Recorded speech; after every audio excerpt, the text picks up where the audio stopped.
Coffee Break Read, Greeting a Dragon.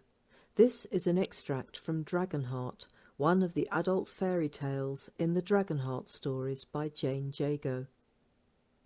The dragon spiraled down out of the sunset, with the orange light setting his skin aflame, so that he looked as if he was made of oil and steel. Tia stood and watched, wryly noting the diamond throne banner, whilst being careful not to move or speak until the Shining One's feet touched the ground and he furled his wings. She bowed her head in a formal gesture of welcome. "Greetings, lady." The voice inside her head was deeper than she expected. This must be a full male, which meant he'd be a shifter as well.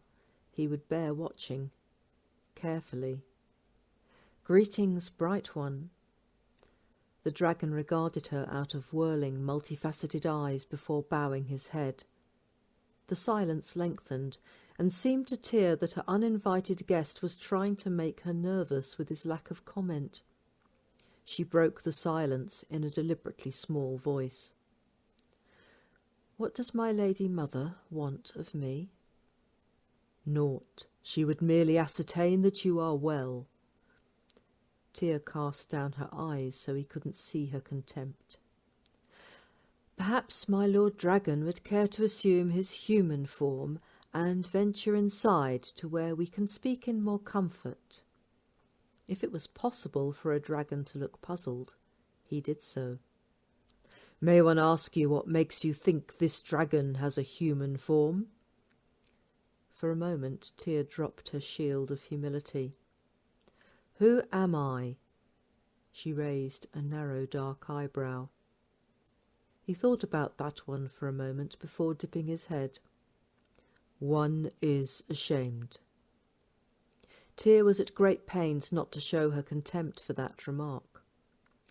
"I apologize. It was not my intention to cause you disquiet." She felt the dragonish laughter as a vibration that ran right through her skeleton. "My name is Maatsu, and I would be honoured to visit with you."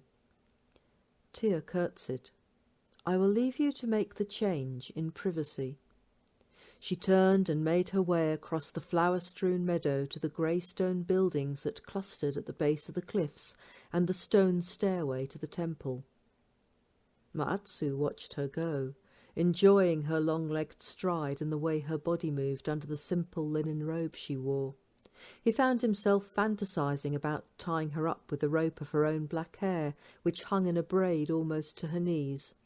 Giving himself a sharp inward reminder that he wasn't here for pleasure, he took the necessary time to compose his mind before making the change.